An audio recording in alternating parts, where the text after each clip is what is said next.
ada dasar Quran dan hadisnya, maka perbedaan pendapat tidak jadi masalah.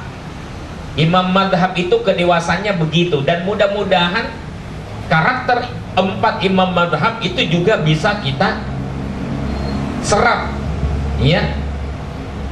Ya, dari dulu mereka juga berbeda pendapat, tapi tidak menjadikan kita berselisih dan bertengkar, saling memahami saja satu sama lain, ya. Tapi itu tadi prinsipnya. Makanya karena prinsipnya ini, Muhammadiyah bisa bekerja untuk amal usaha yang lain, ya. Ini sekarang sedang tanwir di Ambon. Ada sesuatu yang monumental yang sering kita dapatkan di medsos akhir-akhir ini. Muhammadiyah, dan kemudian diresmikan oleh Presiden RI Jokowi, ya, meresmikan klinik apung Said Tuhulele, tertuju ke Jakarta, tertuju ke penista agama. Ya, Muhammadiyah juga adalah, ya, mesti ikutlah di sana, ya. Tetapi Muhammadiyah tidak mau menghabiskan energinya habis di sana.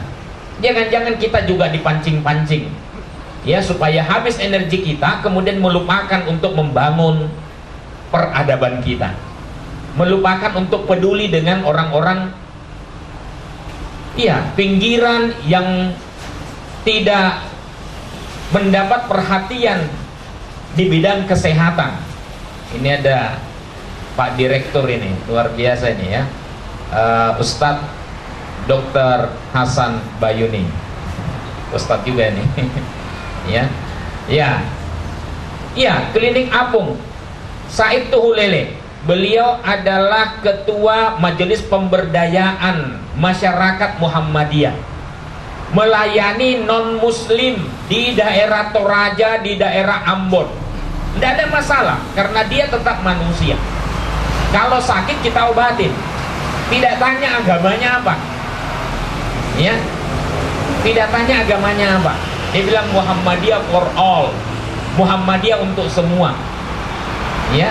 Nah, klinik apung ini barusan diresmikan, terus ada lagi yang nyumbang kapal AMCF itu, ya, itu nyumbang kapal lagi 3 klinik apung, ya, padahal menghadapi ombak. Ingat, Indonesia itu negara kepulauan, ya, ratusan kepulauan yang ada di Indonesia. Bagaimana cara mengobatinya, ya? Nah, itu kemudian 3, kemudian tambah lagi, ada tambah 2 lagi, ya, kapal apung yang diserahkan ke Muhammadiyah untuk melayani masyarakat di kepulauan-kepulauan yang sangat sulit terjangkau oleh,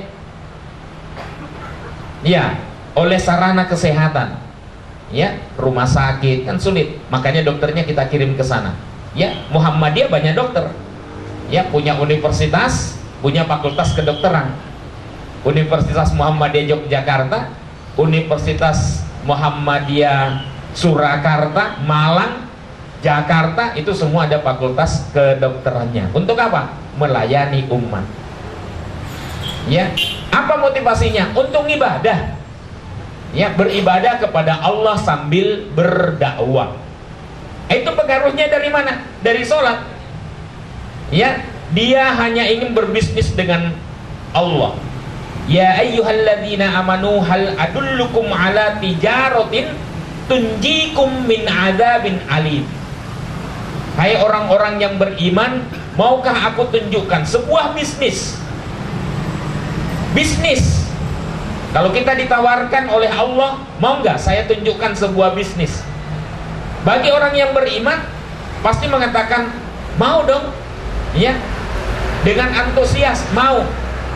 Kenapa? Karena bisnis yang ditawarkan oleh Allah tunjikum min adzabin alim, mampu menyelamatkan kalian dari azab yang pedih. Ini bisnis luar biasa, ya. Tu'minuna billah, kamu beriman kepada Allah, wa tujahiduna fi sabilillah bi amwalikum wa anfusikum dzalikum khairul lakum in kuntum ta'lamun. Beriman kepada Allah dan bersungguh-sungguh meraih ridho Allah. Ya, makanya saya katakan tadi, dalam masalah ibadah Muhammadiyah sukses. Tidak mau ribut. Ya, dalam masalah, karena perbedaan pendapat itu banyak sekali. Banyak sekali. Dan Muhammadiyah berprinsip yang penting ada dasarnya lah. Silahkan. Ya. Saya kalau pulang ke Makassar, ya, itu di dekat rumah saya, tempat main masa kecil saya, di masjid itu masjid NU.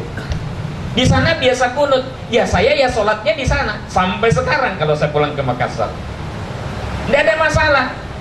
Artinya apa? Bagi orang Muhammadiyah kalau ada jamaah yang seperti itu, tetap ikut aja. Jangan kemudian gara-gara berbeda kemudian tidak ke masjid. Na'udzubillah. Saya barusan dapat WhatsApp dari Kokam Wedi Klaten. Janjane wani ya. Bukan Wedi namanya aja Wedi. Dari Kokam Wedi Klaten. Dia katakan apa? Ya, jangan sebentar, saya jadi lupa supaya saya tidak mengada-ada. Karena saya share juga ke teman-teman tafsir hadis. Ini nih. Jangan bicara Islam tinggi-tinggi kalau subuhmu belum di masjid. Sederhana kan? Wow, bicara Islamnya mengawang-awang. Tapi orang tahu nang masjid. Tidak ikut jamaah sholat subuh. Ya, padahal kata Nabi, salah satu tanda orang munafik itu kalau dia itu berat sekali untuk melaksanakan sholat subuh dan sholat isya. Ya, sholat subuh dan sholat isya, atau ada juga yang mengatakan sholat asar. Ya, jadi udah, kalau Muhammadiyah harus seimbang pemikirannya, amalnya, dan jamaahnya. Dan ingat, Muhammadiyah bisa besar di mana-mana itu dari jamaah sholat, itu harus penuh. Ya, jadi nih makanya amal usaha Muhammadiyah harus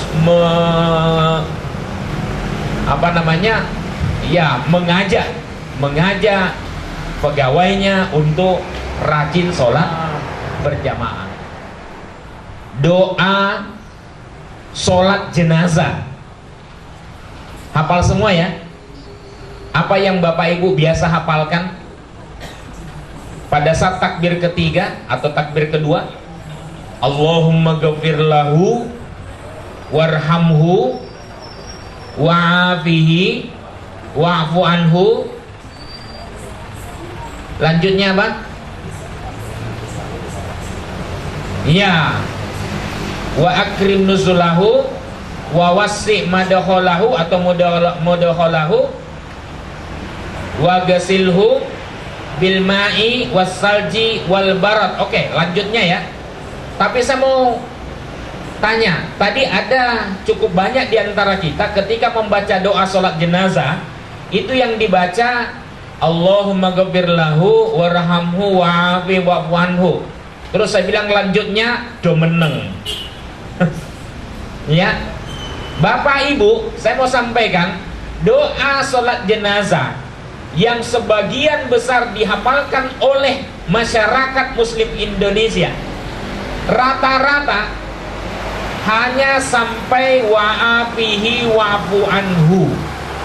Ya betul. Di antara kita juga seperti itu toh? Iya. Padahal kalau kita telusuri hadisnya, ya, dari 456 kitab hadis yang kita teliti, itu ternyata muncul 89 redaksi doa sholat jenazah. Dari 89 redaksi sholat jenazah Allahumma ghafir lahu warhamhu, tidak ada satupun doa yang hanya sampai wa'afihi wa'fu anhu. Tidak ada. Semua doa sholat jenazah dalam kitab hadis itu berlanjut wa akrim nuzulahu wa wasi' mudakhalahu wa ghsilhu bil ma'i was salji wal barad. Ada yang hafal sampai di situ? Masih lanjut nanti. Angkat tangan. 1. Tidak akan saya tanya nanti, saya cuma mau survei saja. Jangan-jangan angkat tangan disuruh baca. Tapi tadi ya Ustadz Dr. Hasan Bayuni ya itu hafal ya, saya mendengar dia hafal. Alhamdulillah. Ya, bukan karena dia dokter rumah sakit yang suka menyolatkan jenazah. Ya. Ya. Baik. Yang sama dengan saya, nanti angkat tangan ya. Yang sama persis dengan yang saya ucapkan. Allahumma ghafir lahu warhamhu wa'afihi wa'fu anhu wa akrim nuzulahu wa wasi' mudakhalahu wa ghsilhu bil ma'i was salji wal barad wa nakkihi minal khotoya kama naqqaitas saubal abyadu minad danas, atau kama yunaqqas saubul abyadu minad danas. Silakan ya. Wa abdilhu daron khairam min darihi wa ahlan khairam min ahlihi wa zaujan khairam min zaujihi wa adkhilhul jannah wa a'idhu min adzabil qabri au min adzabin nar. Yang sama dengan bacaan sholat jenazah saya yang barusan saya baca. Angkat tangan. Alhamdulillah. Ya, akhirnya beda. Yang pakai waqihi fitnatal qabri wa adzaban nar. Baik. Kalau mau pakai Allahumma ghafir lahu warhamhu wa'afihi, maka yang bagus adalah wa adkhilhul jannah wa a'idhu min adzabin qabri au min adzabin nar. Itu hadisnya sahih riwayat Muslim, Nasai. Tapi kalau mau pakai waqihi fitnatal qabri wa adzaban nar boleh. Tetapi sedikit redaksi awal Allahumma ghafir lahu warhamhu wa'fu anhu wa'afihi. Yang lainnya insyaallah sama. Itu baru hadisnya Al-Bazzar At-Tabrani. Ya. Tapi kalau mau yang paling kuat yang saya bacakan yang pertama. Tapi amat jarang di antara kita yang menghafalkan doa itu, betul? Iya. Padahal justru itu hadisnya yang sahih. Tapi kalau Anda tetap membaca Allahumma ghafir lahu warhamhu wa'afi wa'fu anhu saja, maka itu tidak ada hadisnya sama sekali. Sahabat Auf bin Malik radhiyallahu an itu mendengarkan doa Nabi itu. Kemudian dia berkata, sekiranya besok saya yang menjadi jenazah ini, maka saya sangat diinginkan didoakan seperti doa Nabi terhadap si jenazah ini. Karena komplit itu doa. Ya, komplit. Yang kalau dikabulkan oleh Allah surga baginya. Ya. Tapi rata-rata imam sholat jenazah itu juga hanya sampai wa'afihi wa'fu anhu. Ya enggak? Ya, dan jangan-jangan itu yang menyebabkan jenazah ya mungkin terkadang terlihat bergerak. Allahumma ghafir lahu warhamhu wa'afihi wa'fu anhu. Mandek. Lanjutkan. Iya, enggak, ini cuma gojek aja. Maksud saya, udahlah, sholatlah sesuai dengan tuntunan Nabi. Jadi kalau misalnya tadi Bapak Ibu membaca doa yang belum ada sumbernya, atau ada sumbernya tetapi hadisnya dhaif, maka tinggalkan, beralih kepada doa yang jelas-jelas ada sumber hadisnya. Ya. Kalau kurang tadi hanya sampai wa'afi wa'fu anhu, harus tambahkan. Ya. Itu kalau mau mengikuti anjuran Nabi, sallu kama ra'aitumuni usolli. Kalau kurang, ya. Kalau kelebihan, dikurangi supaya sama dengan yang dicontohkan oleh Nabi Sallallahu Alaihi Wasallam. Seperti yang tadi, ya, doa duduk di antara dua sujud. Bagi bapak ibu yang sudah hafal Rabbi ghafirli warhamni wajburni warfa'ni warzuqni wahdini wa'afini wa'fu'anni, ya, sebagian besar, sebagian Anda 40% lah tadi saya lihat itu menghafalkan yang ini, ya. Tinggalkan dua kata terakhir, yaitu hilangkan wa'afini wa'fu'anni. Wa'afini wa'fu'anni, hilangkan dua kata itu. Kalau ditambahkan kata itu, maka tidak ada hadisnya sama sekali. Tapi kalau kita hilangkan dua kata terakhir, Rabbi ghafirli warhamni wajburni warfa'ni warzuqni wahdini, itu hadisnya Hasan riwayat Ahmad At-Tabrani Al-Baihaqi. Ya, gampang ya menghilangkan ya. Ya, jadi itu. Wah, doanya bagus. Saya tidak mengatakan doanya tidak bagus, tetapi masalahnya doa yang tadi itu tidak dicontohkan oleh Nabi Sallallahu Alaihi Wasallam, atau tidak ada hadis yang melaporkan bahwa Nabi pernah membaca itu. Paham ya? Baik. Nah, itu dari segi gerakan. Termasuk doa saat azan itu, ya, doa saat azan. Setelah azan apa? Allahumma rabba hadhihi da'watit tammah wassalatil qa'imah ati Muhammadanil wasilata wal fadilah. Nah, maaf, sebagian besar mahasiswa saya ketika membaca doa ini setelah azan, mendengar azan, mereka menambahkan Allahumma rabba hadhihi da'watit tammah wassalatil qa'imah ati sayyidina Muhammad. Nah, bukan ati Muhammadanil wasilata wal fadilah. Saya katakan, nah, yang pakai sayyidina tidak akan ketemu hadisnya di dalam, tidak akan ketemu doa ini di dalam hadis-hadis Nabi, tidak akan ketemu, ya. Tapi boleh nggak? Saya tidak mengatakan boleh atau tidak. Saya hanya mau menjelaskan ada hadisnya atau tidak. Tapi tentu berdoa dengan yang sesuai dengan contoh Quran dan hadis Nabi itu lebih utama dibanding daripada yang tidak, ya. Ini kita mencari keutamaan sudah, ya, bukan masalah boleh tidak. Di dalam hadis Nabi termasuk sholawat kepada Nabi, Allahumma salli ala Muhammad wa ala ali Muhammad kama sallaita ala Ibrahim wa ali Ibrahim wa barik ala Muhammad wa ali Muhammad kama barakta ala Ibrahim wa ali Ibrahim innaka Hamidum Majid. Itu redaksinya Syafi'i dalam musnadnya, ya. Imam Syafi'i tidak pernah mengajarkan sayyidina itu. Dan semua imam-imam hadis, itu tadi imam ulama fikih, itu tidak pernah mengajarkan sayyidina, ya. Imam hadis loh, ya. Jadi Allahumma sholli ala sayyidina Muhammad tidak akan ketemu hadisnya. Ya, di dalam sholat saya Muhammadiyah mengatakan tidak boleh ditambahkan. Ya, tidak boleh ditambahkan dan tidak boleh juga dikurangi. Ditambah-tambahkan dan dikurang-kurangi tidak boleh. Yang ada yang pas saja.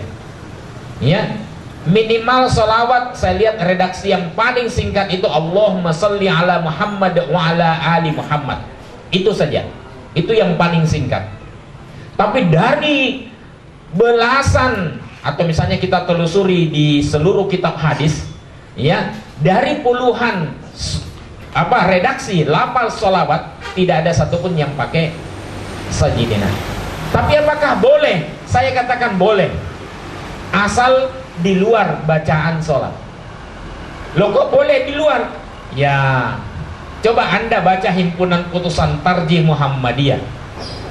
Dalam kalimat pengantarnya, himpunan putusan Tarjih Muhammadiyah pakai Allahumma sholli ala sayyidina Muhammad. Tidak ada masalah. Tapi ketika masuk di dalam bacaan sholat tidak ada satupun sayyidinanya. Kenapa? Karena menyerap spirit hadis Nabi, sallu kama ra'aitumuni usolli, sholatlah kamu sebagaimana kalian melihat aku sholat. Lanjut. Innaka hamidum majid, kan ada innaka la tuhliful mi'ad, ya. Di dalam tarjih tidak ada satupun doa yang menggunakan doa sholat jenazah, doa setelah azan pakai innaka hamidum majid. Di sini pun saya mengatakan saya tidak menggunakan innaka hamidum majid. Ya, di sini saya jelaskan. Hadis doa setelah azan, Allahumma rabbah hatid da'watid tamah dan seterusnya, ya,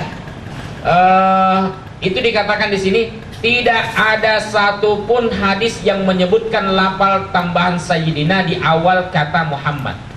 Adapun lafal akhir innaka la tukhliful mi'ad, sesungguhnya engkau tidak pernah menyalahi janji, adalah tambahan dari salah seorang periwayat Al-Baihaqi